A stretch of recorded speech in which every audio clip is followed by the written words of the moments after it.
What's happening? What's happening, Mr. Nick Miller? Not a whole lot. I'm hanging out with Tommy, Mr. Tommy Van Arsdale. Hello. Hello, you two Chicago people. My wife is from Berwyn. You guys from anywhere around there? I live in Logan Square, which is like pretty much dead center in the middle of the city. Yeah, and I'm humble. That makes you a White Sox fan, right? I'm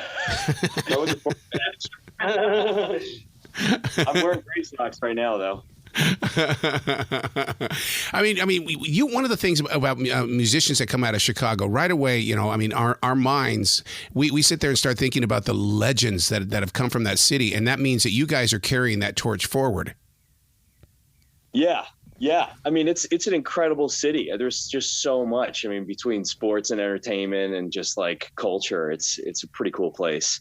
It definitely lends itself to being an artist and a musician.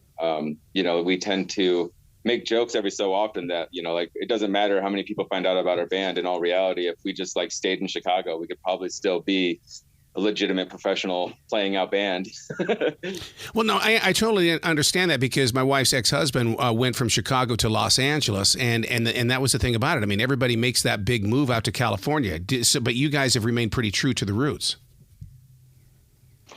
Well, I mean, sort of like, I don't think anybody in the band is actually from Chicago. We've all moved here at some point in time in our lives.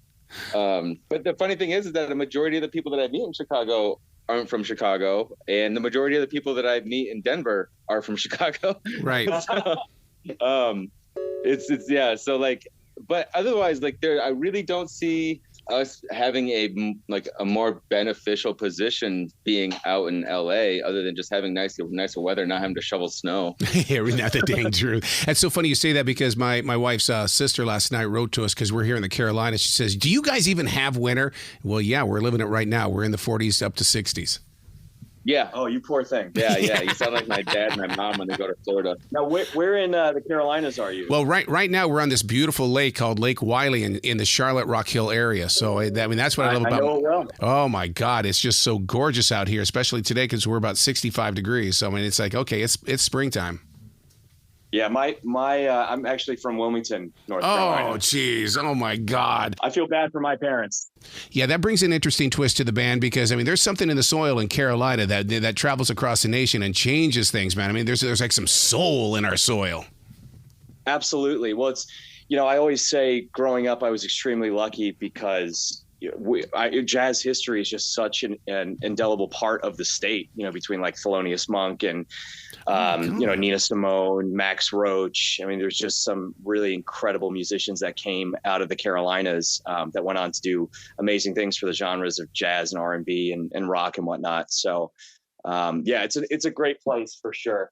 My parents certainly love it. They get to walk the beach every day, and I get to, you know, shovel snow. It's a good trade-off. We had lunch out on the pier, which now stretches out into Lake Wiley, dude. I mean, it's like you just walk out there and you're in the middle of the lake on this pier. Awesome, man. Yeah, hopefully Tommy will take us to his hometown to play a show, and we can come see that. For sure. Have you guys traveled down to Charlotte to play at the NC Music Factory or anything like that? No, we will. That's part of the plan. I mean, we did a miniature tour this past summer. Actually, we did a couple of miniature tours, but it was mostly the Midwest and like the Northeast. We hit Pittsburgh, which was an incredible time. And nice. That's one of our goals for, you know, the next, I would say 18 months is to do something in the South, hopefully like, you know, also visit the Northeast again, but give some love to that part of the country. Isn't that a great vision to have? Because I'll tell you what, about 3 years ago, the artists that I were talking to didn't have that vision. There was a sense of lost hope. And I just love the way that people talk about their future now. Oh, yeah. Oh, yeah. That's a really good point. You know, a lot of people really didn't know when or where they're going to be able to travel and go out and play shows again. So it'd be really hard to kind of think about that kind of stuff. But I mean, honestly, I want to Tennessee, New Orleans, Texas. Like, I want to get out there. It's been forever since I've been to Tennessee, so I want to get out there and play those markets and meet people. You got to talk to me about the harmonies of your music because I mean, so many different directors or engineers don't, you know, they don't like to run to the harmony as the hook, but yet you guys really play with that quite well. I appreciate that. It's really nice of you to say, and I'm glad that you caught that. Honestly, that's kind of That's a little new for me and our singer guitar player Nick Kinsley, for us to kind of do that stuff. But we're big Thin Lizzy fans. Oh God! So like when we do that kind of stuff, we try to lean into it a little bit. We're like, okay, well, if we're gonna do this, we're gonna make it like a prominent part that people can focus on. Otherwise, it's just filler, you know. And we don't like to write anything to be filler. There isn't a single song that we have that we wrote a part that was just like thrown in there to like take up time or space. And so like the more that we kind of play around with those kind of things, the more that like, if it makes, you know, me and Nick smile real big while we're playing it and we're having a great time, we know that's going to translate to the audience. I've been with Thin Lizzy, and the way that they build a song and how they transition from being just regular everyday people into creating music. Sure, it's a journey that you know that a lot of people don't understand because it's about exploration. And I love the idea that you've been bitten by that bug.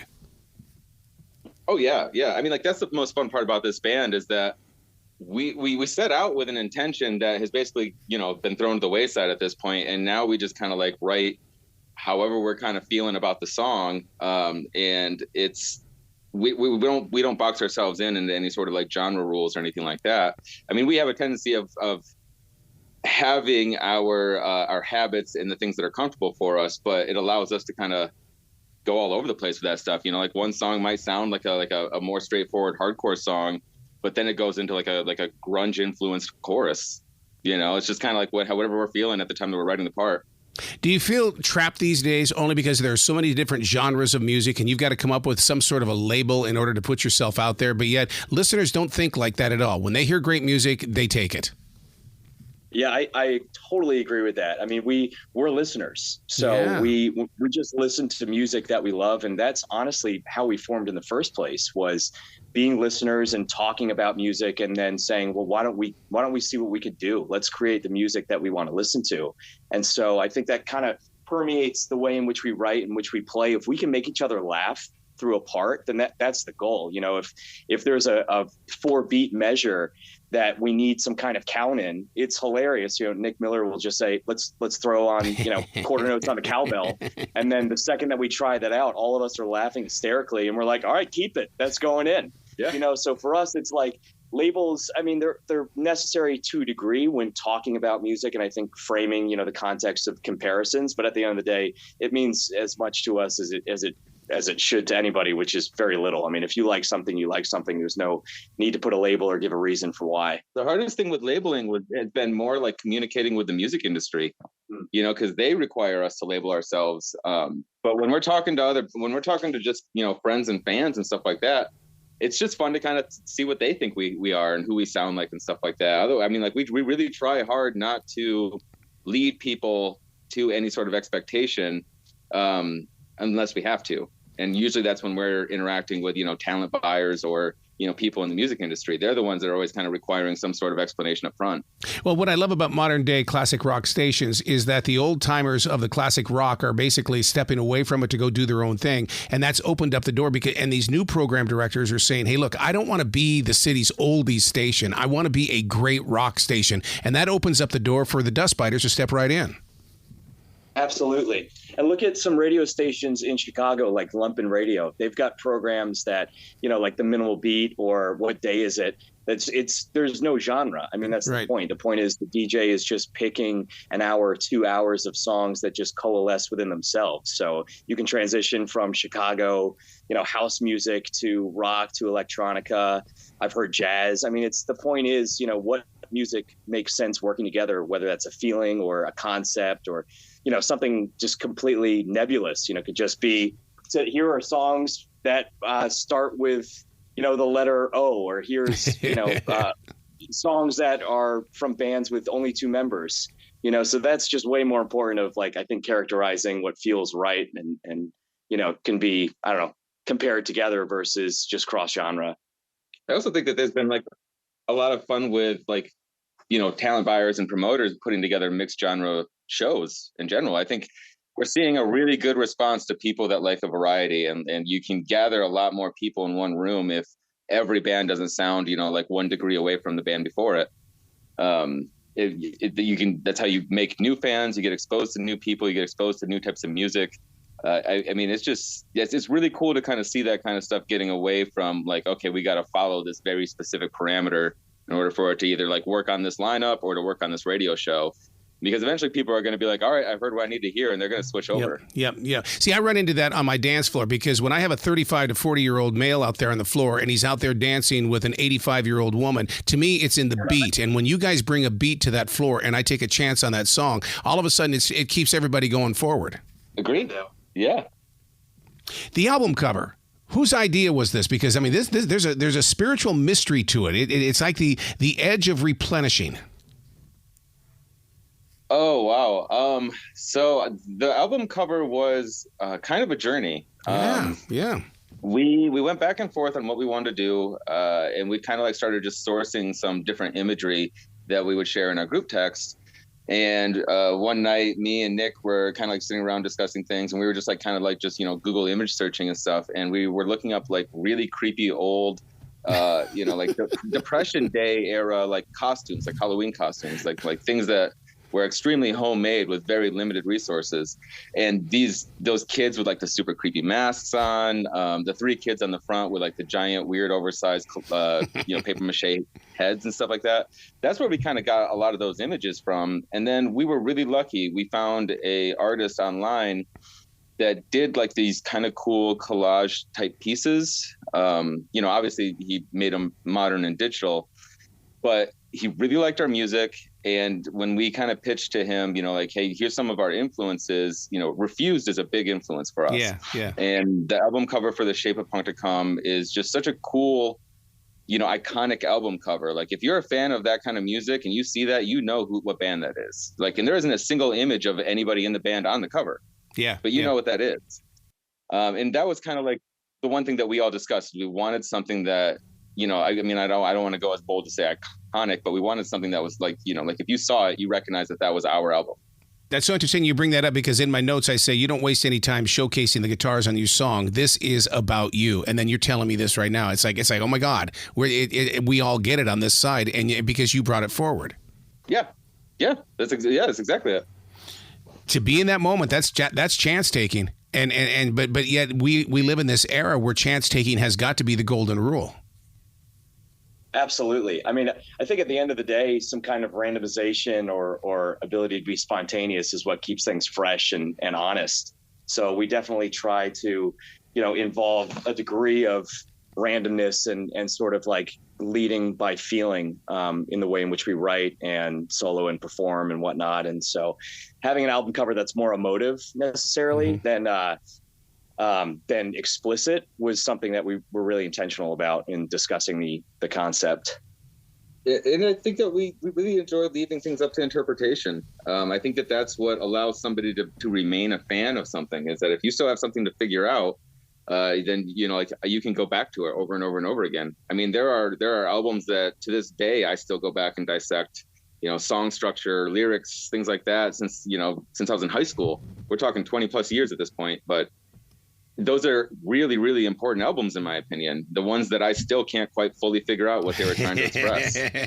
But, I was talking to the director of this new docuseries about music called Mixtape. And I said, there's a bunch of artists out there that are facing and basing everything that they do on interpretation. She says, give me 5 minutes with them. I'll break them down because I want to know. And that's what I'm going to put in this documentary.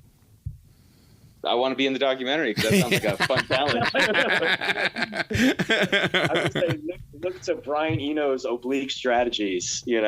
Like there's just the way in which people kind of create ideas and are inspired is just so fascinating. I mean, I could spend hours just reading interviews with people and how they come up with stuff, and I still would just, there's just so much out there in regards to how creative people, get inspired and continue to create. I think it's really amazing. What is the playing field like for you when you hear someone like a ZZ Top or even even like a member of Kiss and they say, yeah, we wrote that song in 20 minutes and we had it tracked in no time. And it's like, wow, that's all you put into it. I mean, do you feel unique, or do you feel like, well, God, we've got to get to that point where we can just do it in 20 minutes? So we've had songs like that. Pray for Me came together within a few hours, I would say, at least maybe a day or two. That was a song that we started riffing on it, and Nick brought kind of the main riff, and things just kind of clicked. And it's such a fun song to play, but that just came very naturally. And then there's other songs like one that we just finished, which has not been recorded yet, called Bittersweet, which took months.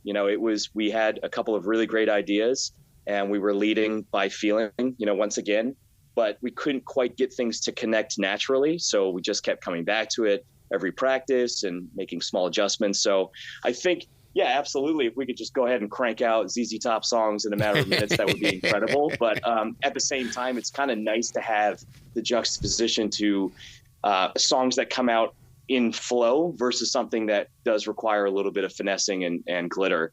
So we've had both, and I'd like to continue to think that we can have, an equal balance of the two. There's also, just to add on to that too, I think there's something to say, is that the best choice for the song? It winds up becoming overly complicated, really convoluted.